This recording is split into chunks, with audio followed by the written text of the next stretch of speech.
Welcome to the Sherry Welsh Coaching Podcast. This is Phil Johnson, and joining me today, of course, is leadership coach and author Sherry Welsh of sherrywelsh.com.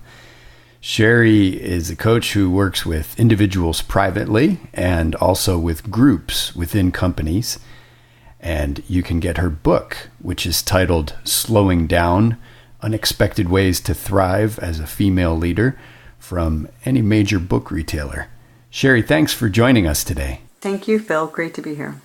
Sherry, today we're going to continue our conversation from last time, where we were talking about this concept of competing commitments that was put out by Robert Keegan and Lisa Leahy from Harvard about 18 or 20 years ago.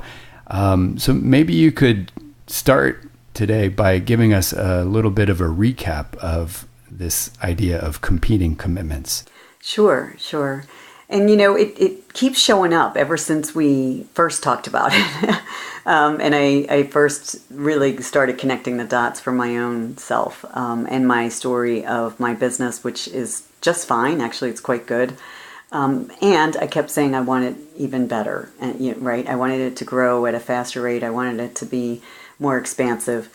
And it wasn't happening over the course of a couple years. And so I really struggled with, okay, I keep saying something must be wrong with me. I don't get this. I'm not good at this, whatever it was.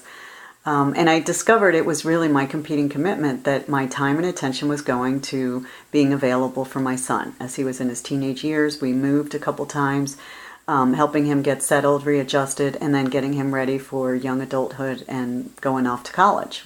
So it was really a enlightening moment, really a wake-up call that said, oh my God, that's what it is. It's a competing commitment I've had going on, which is beautiful that's what it is. It's not that I suck, right? That I'm really bad at this or I don't know what I'm doing and I'm a failure, because that's definitely not the case. It's simply that I just had this competing commitment going on and I own it. And I'm really proud of the time and attention I gave my child as his parent, to be there for him, support him. We have a great relationship. He shares, everything with me to a point, I assume. I don't, maybe it's not everything. But it seems like he's very open and willing to talk to me. So that's really what I feel right now is really satisfaction, fulfillment, enjoyment, that I did my best being the parent for him.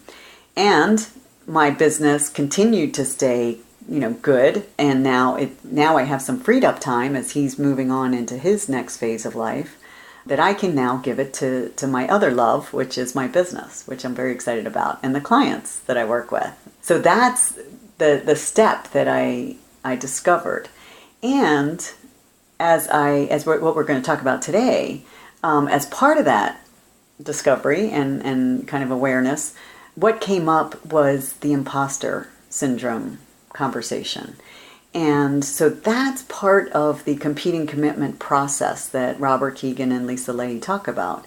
So you have first the layer is, okay, finding out what the competing commitment is. Mm-hmm. Then the second step under that is, okay, what's the big assumption that's going on? What is really bubbling under the surface that has that take place, that competing commitment take place? Because if I said I really wanted my business to be at a certain level, I would have gotten my business at that level. I just would have, because I can do it. I know what it takes. I know the effort. I know, I have the skills. I work with my coach Steve for years now to get mastery in what I do. So I know I can do it. And for some reason, I wasn't doing it. Yeah. So we can move into the imposter syndrome, because that's what, once I got that, it all blew open, like wide open. And it was simply, like how when you play solitaire online and all the cards flip up at the same time, right? At the end, yeah. when you solve it, right? It's like, it was like that. I was like, oh my God, this is so cool. This is making sense now. Everything fell into place. Yeah. And so when I told you the story, I know you had some thoughts about it too, as far as imposter syndrome goes. And then my clients have been talking about it. So that's what today is all about. And I'm really excited to get into that topic. Yeah. So as you or I or you with clients go through this process of slowing down, becoming more self-aware, considering, answering these questions that we went through in our last podcast. What is it that I want to do? And then what's really happening? What's the actual situation? And drilling down to what's in the way of that. Oftentimes there's an assumption that underlies the competing commitment that gets discovered. I don't want to put words in your mouth, but in the illustration you gave us with your son, I think the underlying assumption that you discovered was that raising your son to be ready to go out there and be an independent young adult was more important than having your business grow. So you discovered an underlying assumption in that case that was great. It wound up, not having your business grow at the rate you wanted, but there was relief there and peace in discovering that. The imposter syndrome is a different kind of assumption, and that may come up a lot in business roles.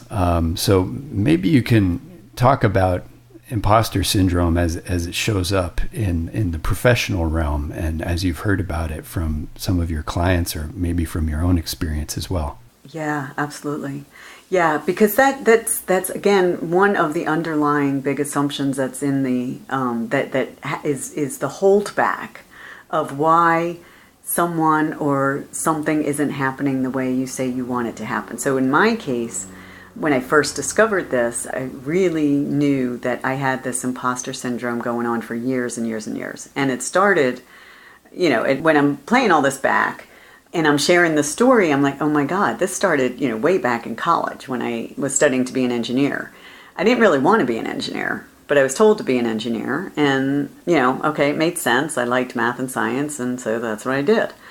But I never felt like an engineer. Even when I got out of college, I got into manufacturing, and I loved manufacturing because I love the whole business model of it. But I always felt like a fake engineer because I wasn't really doing engineering as far as what I would envision doing engineering was. Yeah. So that went on for years. And then over my career with Bosch, which was an amazing experience of 20 years, I moved into sales leadership, global sales. Well, I never sold anything while I was at Bosch. So for years, I felt like a fake sales leader. Mm-hmm. And I just kind of kept up the charade that I'm supposed to be good at this. I'm supposed to look like I know what I'm doing. I'm supposed to, have it all together. And it just kept going. It was like self-feeding monster. Mm-hmm. And so I kept pretending I had it all together. So then I get into being a mom. And then I'm thinking, oh my God, I'm even a fake mom. Because my son was through the adoption process, which is just a beautiful, beautiful thing, because I was also adopted, so I'm a big fan. Mm-hmm. And so I'm like, well, I didn't even give birth to a child. I'm just kind of a fake mom. And then because I was adopted, I'm kind of a fake daughter, too. It was like all of this like cascade of fakeness showed up. Yeah. And I was like, holy cow, this is incredible. Now I'm getting it, that I really never was an imposter. I just thought I was. What I do know for sure now, as I can slow down and really look at it, is I was doing the best I could in all of those roles. Yeah. Given what I had known and learned and was willing to learn as I went. Mm-hmm. So as we get into the growth versus fixed mindset, I do have a growth mindset always. I love learning. I love reading. I love, listening to people, learning from them, their experiences. So from that perspective, I really saw that I never was an imposter. I just always thought I was. And when I let go of that, and I could see it for what it is, it's simply me evolving into different roles in life. Yeah. Just like everybody does.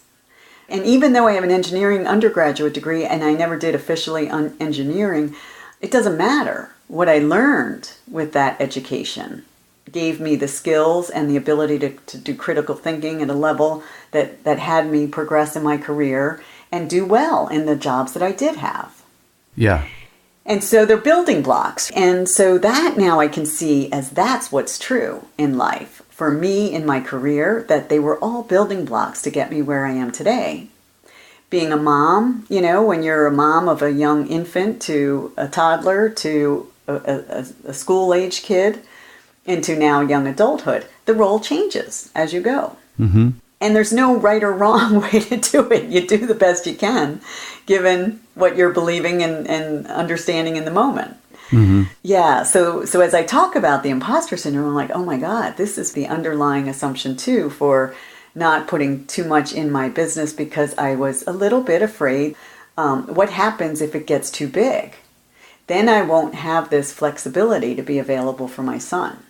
So that fear of if it really takes off, if I'm really good at this, then it's going to take away the freedom that I want to be able to do this over here, which is the competing commitment, spend time with my son. Yeah.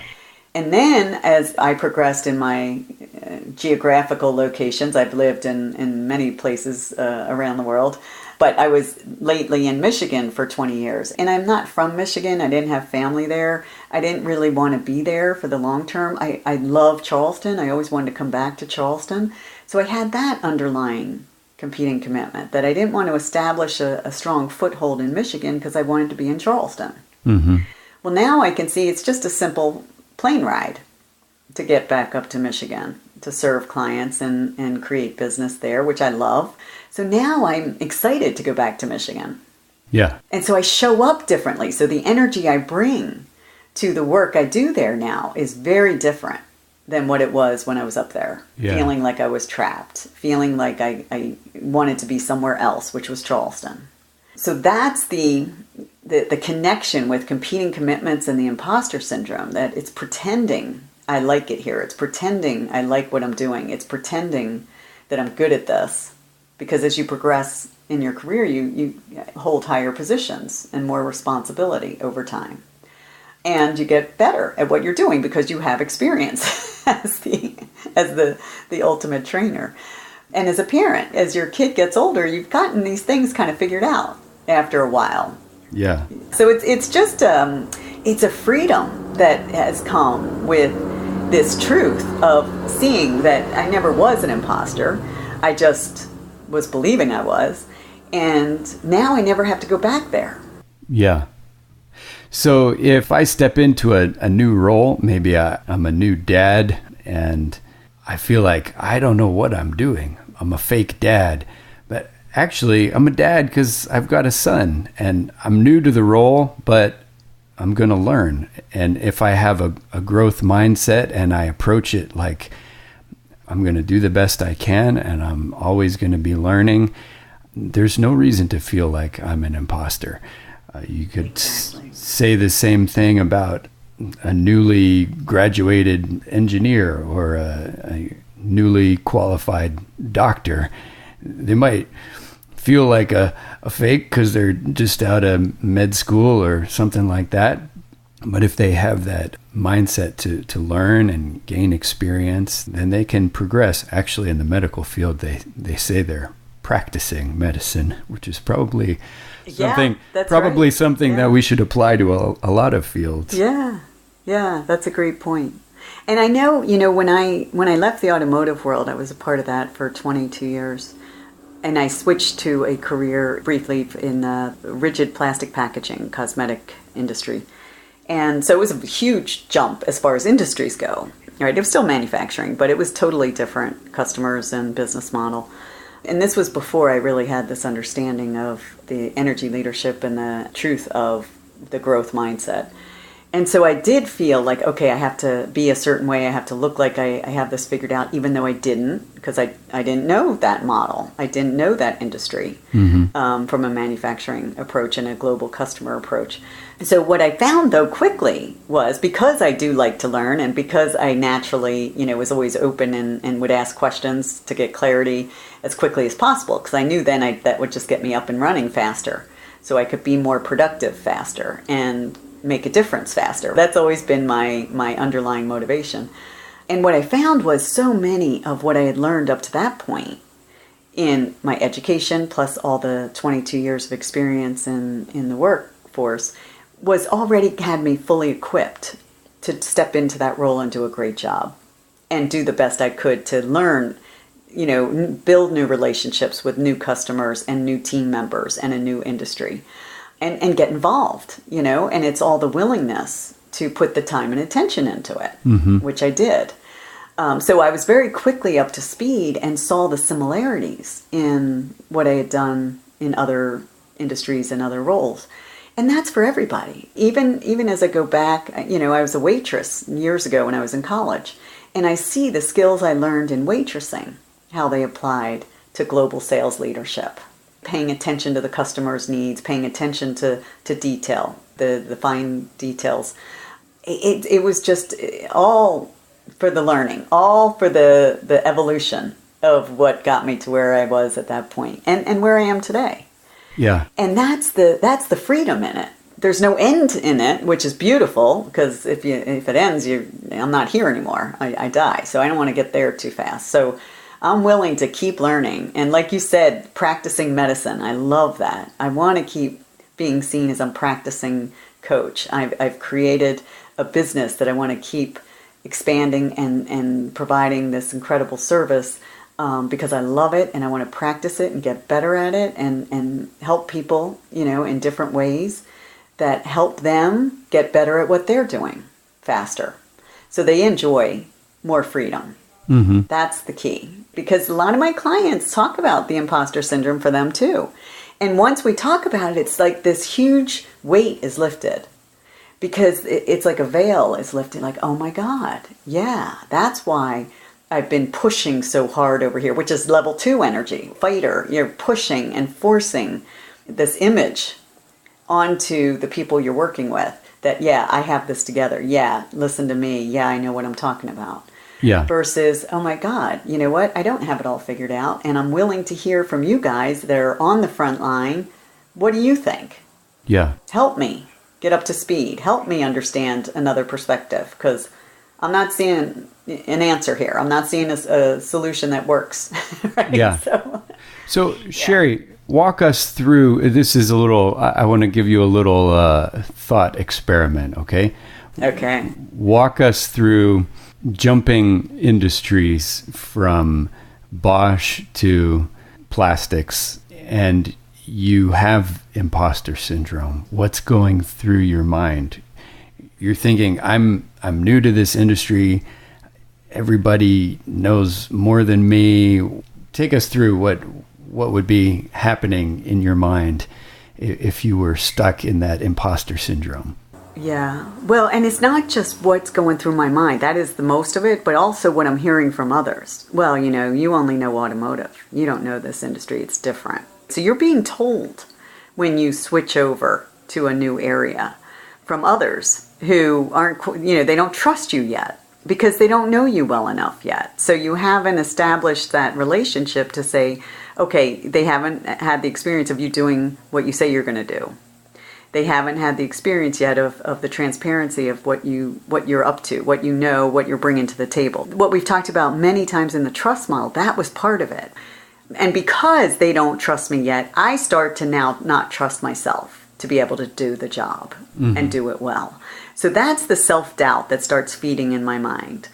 And in those moments, I'm thinking, all right, I'll show them. I know what I'm doing. I'll show them. I'll, talk about what I did at Bosch. I'll talk about what I did at Arvin. I'll talk about all these other jobs I've had and what a difference I made. So now I put on this appearance. It's all about the image and how it comes across. So now I'm trying to impress them. And that creates even more distance because it's artificial. It's not a genuine connection. It's a superiority thing kicking in, which is ego-based. So, when I could relax with that and I just started to own it, like, oh my God, hey guys, I need help here. What I was good at was building relationships quickly. Like I love talking to people. I love working with people. That was always something I did, even as a young kid. I did well. I always had many different friends, not like a particular clique or group, but just a variety of friends. So I was able to adjust to different types of people with different types of backgrounds and relax around telling them I had it all together. Now, I did have great experience that Bosch enabled me to build over the 20-year career there. And the other experience I had after leaving Bosch before I joined this cosmetic company. So it was all, again, the building blocks. And so I knew I had a strong foundation, and I could build on that or stand on that and go from there. And once I quit talking about the appearance and quit building myself up out of fear and just started connecting with the team I had and the customers I was starting to meet, I was like, okay, I get it. And the critical thinking I learned in engineering curriculum at school, I was able to quickly assess what was going on, what the areas of focus could be that would make a difference, how we could get the business into a strategic model instead of a transactional model. So then I just started building on what I knew up to that point. Yeah. Not from pretending I knew it, but really from what I knew from experience I had done with global teams at Bosch and how I could apply it now here. And that's the key. When you can relax into just building on what your own experience is and how to now apply it to this new thing, right, that's when it becomes easier. That's when you're more in level 5 partnership, because there's nothing you need to push through. Right. So you've shifted now into a higher level of engagement. Yeah. And now it's more enjoyable. So people enjoy being around you more because you're more relaxed instead of this really tough woman who thinks she's got to prove something.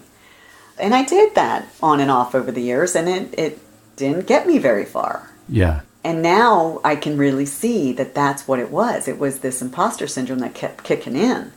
And now I can see it for what it is. And I don't go there. I just now relax and say, okay, yeah, I don't have it all figured out. And my coach Steve models this beautifully. He's like, I'll keep learning. And that's what I'm doing. I keep studying, I keep learning, and there's another way to maybe see this, another way to communicate this, another way to talk about this. And that just opens it up and just is much more enjoyable. Right. So we're not talking, to be clear, about actually being an imposter. So, like, don't show up at a hospital and pretend to be a doctor and right, exactly. shake it off as imposter syndrome.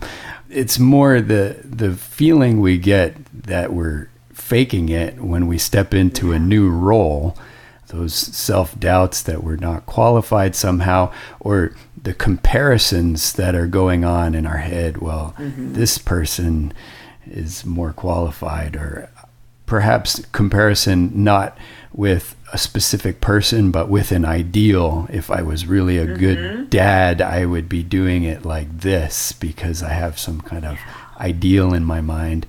It's shaking off those comparisons, shaking off the pretending, the competitive aspects of it, and just relaxing and bringing in all the transferable skills and experience that we have, and focusing on learning and growing and making new connections. Exactly. You got it, Phil. That's how it works. And it's so much more fun. It sounds a lot more fun. It is. It really is. Yeah. Well, Sherry, thank you. I think this has been a good discussion today. I hope that the listeners are really starting to pick up on this and can see it in their own lives and relationships, and get that same kind of relief that they're not an imposter, and they have skills and abilities, experience that they're bringing to the table that will allow them to enter new roles and grow. So thank you for this discussion today. Yeah. Thank you, Phil. And thank you for being with us. Be sure to subscribe to the Sherry Welsh Coaching Podcast. You can find it on iTunes, Google Play, YouTube, and other podcast directories. For Sherry Welsh today, this is Phil Johnson. Thanks again for listening.